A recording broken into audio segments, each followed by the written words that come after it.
નમસ્કાર, હું તો પોલીસમાં રોનક પટેલ આપનું સ્વાગત કરું છું. આજના મુદ્દાની વાત કરીએ પહેલાં આજના સમાચાર કહી દઉં તો અષાઢી બીજ ગઈ અને હવે ચોમાસું જામ્યું છે.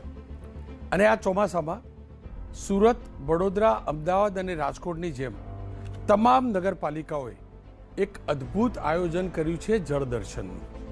2 ઇંચથી લઈ 4 ઇંચ સુધીનો વરસાદ પડે પણ તમારા ઘરે કલાકો સુધી રિવરફ્રન્ટનો તમને અહેસાસ થાય તેવી વ્યવસ્થા માત્ર મહાનગરપાલિકાઓ કરી નથી, નગરપાલિકાઓ કરી છે. અને જળદર્શન પણ કેવું, તમે ઘૂંટણસમા પાણીની અંદર ફરી શકો, કેડસમા પાણીની અંદર સાહસ કરી શકો એવી વ્યવસ્થા કરી છે. તમને કદાચ ભરોસો નહીં પડે મારી વાતની અંદર, પણ એ અનુભવ કડીએ પણ આજે કરી લીધો, એ અનુભવ આજે કલોલે પણ કરી લીધો અને એ અનુભવ વિરમગામે પણ કરી લીધો. આપ 3 દ્રશ્યો જોજો. કુદરતે ઝાઝી મહેરબાની નહીં કરી, કુદરતે માત્ર 2 થી 4 ઇંચ જેટલો જ વરસાદ આપ્યો. મહત્તમ વરસાદ વિરમગામમાં પડ્યો, કડી કલોલ 3 અને 2 ઇંચની આસપાસ વરસાદ પડ્યો.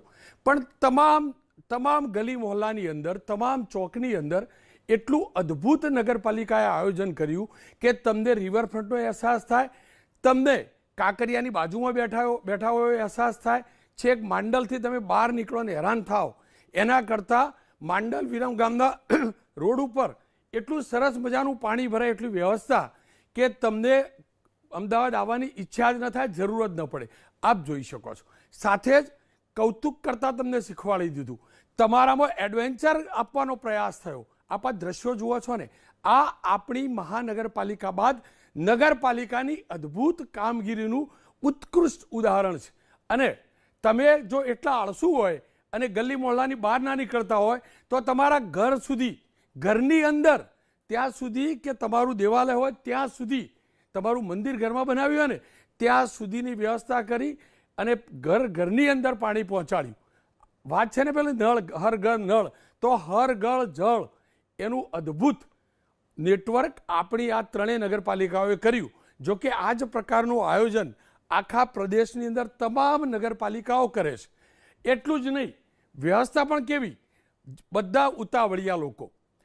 કલોલની વાત કરી લઈએ તો કલોલવાળો હાઈવે 60-80ની સ્પીડથી લોકો ગાડી ચલાવે, એટલે વ્યવસ્થા એવી પણ કરી કે લોકો ધીમી ગતિથી જાય, બહુ સ્પીડથી જાય તો અકસ્માત થાય, એટલે હાઈવે ઉપર પાણી ભરાય એવી વ્યવસ્થા કરી દીધી. આપ આ દ્રશ્યો જુઓ છો ને, અને પાછો ઝાઝો પાણીનો વેડફાટ ના થયો, આકાશમાંથી માત્ર 2 ઇંચ વરસાદ પડ્યો અને એટલી અદ્ભુત વ્યવસ્થા પણ જોઈ શકો છો. ટીકાકારો ખોટી ટીકા કરે છે મારા સહિતના, પણ આ ઉત્કૃષ્ટ કાર્યવાહીનું ઉત્કૃષ્ટ ઉદાહરણ છે.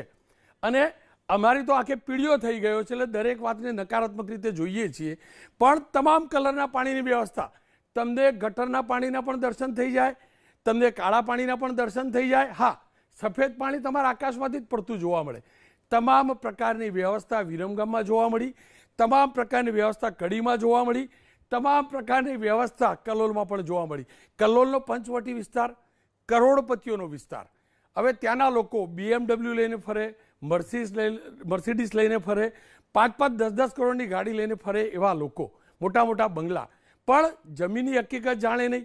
એટલે એવી પણ વ્યવસ્થા કરવામાં આવી કે તમે હવે ગાડીની સાથે સાથે એક બોટ પણ વસાવી લો.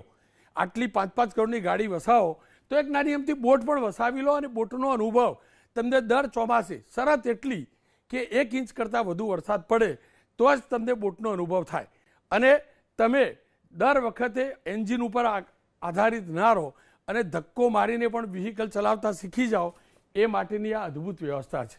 તમામ ટીકાકારો પાછા મારા જેવા એમ કે અધિકારીઓ બહાર નથી નીકળતા પ્રી મોન્સૂન કામગીરી પાણીમાં, પણ અમે અર્ધસત્ય બોલીએ છીએ. સત્ય એ છે કે ઉનાળાના સમયની અંદર પ્રી મોન્સૂન કામગીરીનો પ્લાન બને.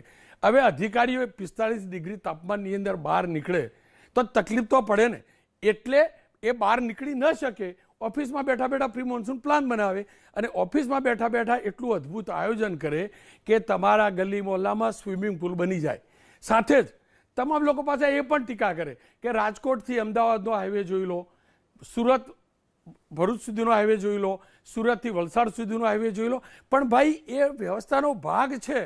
તમને અહીંયા બેઠા બેઠા ચંદ્રની ભૂમિ ઉપર ફરતા હોય ને એવો અનુભવ કરવાનો આ અદ્ભુત પ્રયોગ છે.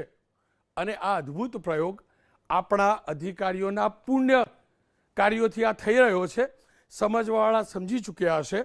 સમજવાવાળા સમજી ચૂક્યા છે. હું આ કેમ બોલું છું? મારા માટે દુઃખની વાત એ છે કે હું જાજુ ખોટું બોલી નથી શકતો અને આ 3 મિનિટ ખોટું બોલવાનો પ્રયાસ કર્યો. હું ખોટી મીઠાશવાળું બોલી નથી શકતો, પણ ખોટી મીઠાશ લાવવાનો પ્રયાસ કર્યો. મારો આ પ્રયાસ થોડોક હતો. કદાચ હું એમાં સફળ ન થઈ શકું, કારણ કે હું અસત્ય નથી બોલતો. હું સત્ય બોલું છું, અને સત્ય એ છે કરોડો રૂપિયાનું પાણી કર્યું છે. મહાનગરપાલિકાની નગરપાલિકાઓ કરોડો રૂપિયાનું પાણી કર્યું છે.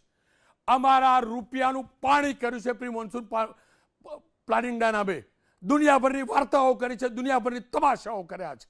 એ પંચવટી વિસ્તાર અનેક કાર્યક્રમોમાં ત્યાંથી લોકો પહોંચે છે ગાડીઓ લઈને.